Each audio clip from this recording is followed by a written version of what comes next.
Hello everyone, welcome back to our channel learn part. मैं हूँ निधि और आज हम पढ़ने वाले हैं क्लास 8 का science chapter number 7 conservation of plants and animals. So ये पार्ट 2 है। पार्ट 2 में हम पढ़ेंगे अब अबाउट वाइल्ड लाइफ सेंचुरी। सो अब हम फ्लैशबैक में नहीं जाएंगे क्योंकि जो पिछला पार्ट है वो इस पार्ट से कोरिलेटेड नहीं है, तो इसीलिए हम फ्लैशबैक में जाने की कोई जरूरत नहीं है। हम ये पार्ट ऐसे ही स्टार्ट कर सकते हैं। तो चलिए स्टार्ट करते हैं वाइल्ड लाइफ सेंचुरी।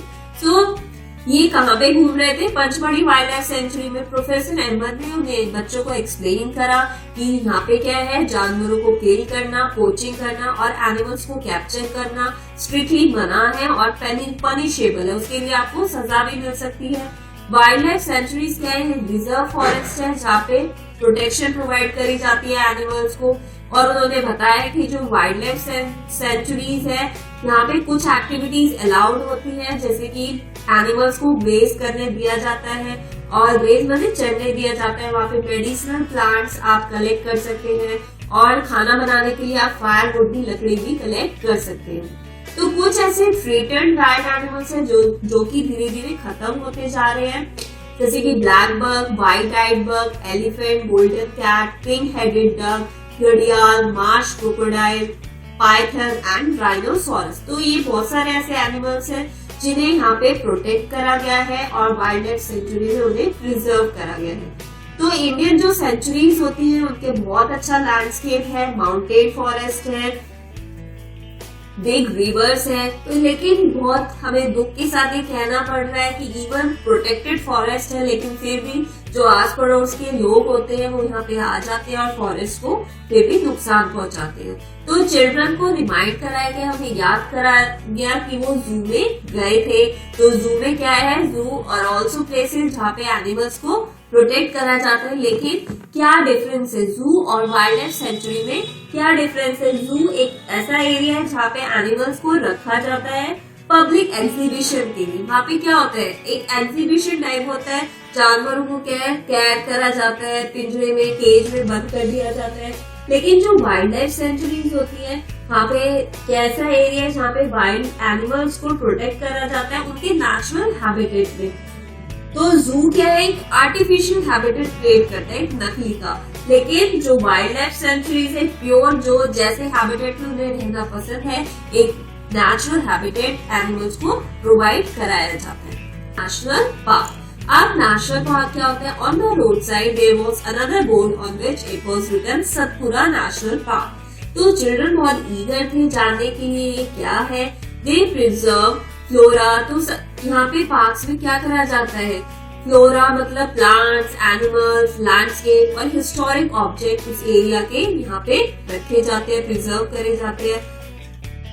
और Satpura national park first reserve forest है इंडिया का और यहाँ पे बहुत ही अच्छी इंडियन टीक पाई जाती है इस फॉरेस्ट में। And there are more than 100 national parks in India.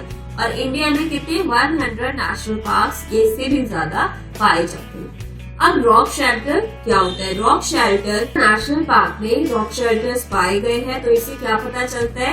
Evidence से सबूत है कि पुराने टाइम में क्या है, इस एरिया में ह्यूमन लाइफ एग्जिस्ट करती थी, यहाँ पे लोग पहले रहा करते थे। And these give us an idea of the life of primitive people कि पहले लोग यहाँ रहते थे। और जो रॉक पेंटिंग्स है वो भी यहाँ पे पाई गई है इन शेल्टर्स में। Total of 55 rock shelters identify करे गए हैं पंचमढ़ी बायोस्फीयर रिजर्व में। और एनिमल्स की फिगर्स, मैन फाइट कर रहे हैं, हंटिंग कर रहे हैं, डांसिंग कर रहे हैं और म्यूजिकल इंस्ट्रूमेंट्स प्ले कर रहे हैं। तो इन पेंटिंग से हम ये डिपिक्ट कर सकते हैं यहाँ पे ट्राइबल्स रहते थे, आदिवासी रहते थे इस एरिया में। तो as children move ahead they see a board with Satpura tiger reserve.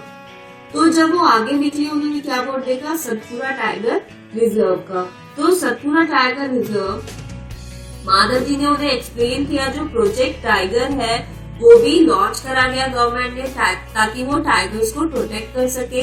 और इस प्रोजेक्ट का ऑब्जेक्टिव था कि वो इंश्योर कर सके survival and maintenance of tiger population, जो कि धीरे धीरे टाइगर की पॉपुलेशन कम होती जा रही है। तो उसके बचाने के लिए क्या कौन सा प्रोजेक्ट टाइगर लॉन्च करा गया by the government of India.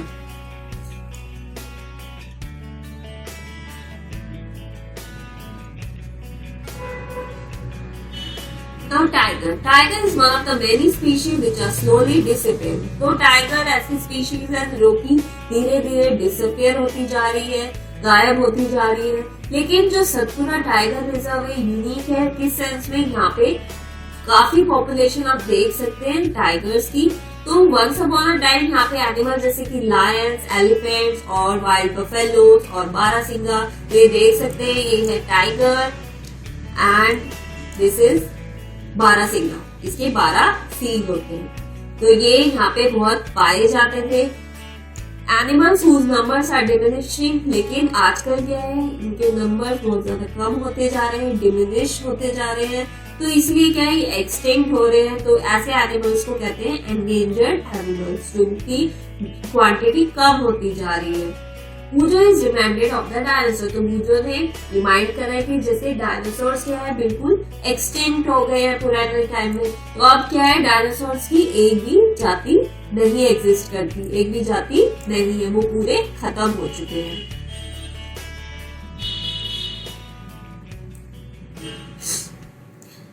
तो आजकल क्या है, एनिमल्स एक्सटिंक्ट होते जा रहे हैं क्योंकि हमने क्या उनका नेचुरल हैबिटेट क्या है, डिस्टर्ब कर दिया है। प्रोफेसर अहमद ने बताया कि प्लांट्स और एनिमल्स को प्रोटेक्ट करने के लिए स्ट्रिक्ट रूल्स इम्पोज करे गए हैं नेशनल पार्क में, जैसे कि ह्यूमन एक्टिविटी जैसे ग्रेजिंग, पोचिंग, मारना जानवरों को और उन्हें चरने के लिए छोड़ना, हंटिंग और एनिमल्स को पकड़ना और कलेक्शन ऑफ फायरवुड, लकड़ी खाना बनाने के लिए लकड़ी इकट्ठी करना, मेडिसिनल प्लांट्स वगैरह यहाँ पे नेशनल पार्क्स में अलाउड नहीं है। Madhavji tells Paheli that small animals are much more in danger of becoming extinct. तो जो छोटे जानवर हैं वो भी एक्सटिंक्ट होते जा रहे हैं, ये नहीं है कि बड़े जानवर ही खत्म होते जा रहे हैं। जैसे कि हम स्नेक्स को मार देते हैं, फ्रॉग्स को, लीजर्ड को, बैट को, आउल्स को। तो ये क्या है, इनका भी एक इकोसिस्टम में, एनवायरनमेंट में एक अलग ही रोल प्ले करते हैं। ये क्या करते हैं, हार्मफुल एनिमल्स को ये किल कर देते हैं, तो उससे क्या है, उनकी क्वांटिटी नहीं बढ़ती। तो ये बेशक से छोटे हैं लेकिन इनका इकोसिस्टम है, इनका रोल को हम इग्नोर नहीं कर सकते। ये फूड चेन, फूड वेब के पार्ट है। जैसे कि हमने क्लास 7 में एक चेन करना है, आपको एग्जांपल देती हूँ। जैसे कि आउल क्या है, आउल स्नेक को ईट करेगा और स्नेक क्या है, बर्ड को ईट करेगी, और बर्ड ग्रासहोपर को और ग्रासहोपर प्लांट को ईट करेगा। तो इस तरह से ये एक फूड चेन बनती है। अगर क्या है, स्नेक कम हो जाएंगे तो आउल क्या ईट करेगा, फिर उसको आउल को दिक्कत हो जाएगी, और स्नेक कम हो गए तो क्या है, बर्ड को भी उसकी वजह से बहुत ज्यादा प्रॉब्लम हो जाएगी। तो इसी वजह से ये सारी जो ऑर्गेनिजम्स हैं एक दूसरे से अटैच है। तो उन्होंने बताया माधव जी ने कि ये एनिमल्स बेशक से छोटे हैं लेकिन इनका इम्पोर्टेंस बहुत ज्यादा है। तो ecosystem is made of all the plants और animals and micro organism in an area along with non living components. तो इकोसिस्टम क्या होते हैं, इकोसिस्टम में प्लांट्स भी आते हैं, एनिमल्स भी आते हैं और माइक्रो ऑर्गेनिज्म जो कि यहाँ पे इस एरिया में रहते हैं, और नॉन लिविंग कंपोनेंट्स भी आते हैं, जैसे कि वहाँ उस एरिया का क्लाइमेट क्या है, सॉइल कैसी है, रिवर्स, डेल्टास। तो ये सारे इकोसिस्टम को बनाते हैं। तो इकोसिस्टम क्या होता है, ecosystem is made up of plants, animals, micro organism और नॉन लिविंग कंपोनेंट्स भी इकोसिस्टम में आते हैं, जैसे कि वहाँ का क्लाइमेट, सॉइल, रिवर, डेल्टास। जो सोच रही थी क्या फिर इन एंडेंजर्ड स्पीशीज का, इन एनिमल्स का कोई रिकॉर्ड रखा जाता है, तो प्रोफेसर अहमद ने एक्सप्लेन करा रेड डेटा बुक। चिल्ड्रन को बताए कि रेड डेटा बुक है जो एक सोर्स बुक है जहाँ पे रिकॉर्ड रखा जाता है जो भी एंडेंजर्ड एनिमल्स होते हैं उनका और प्लांट्स का। रेड डेटा बुक मेंटेन करी जाती है इंटरनेशनली एक ऑर्गेनाइजेशन के द्वारा। इंडिया ने भी अपनी एक रेड डेटा बुक रखी हुई है जो कि प्लांट्स और एनिमल्स का डेटा उसमें लिखा जाता है जो कि हम इंडिया में पाए जाते हैं। Now what is migration?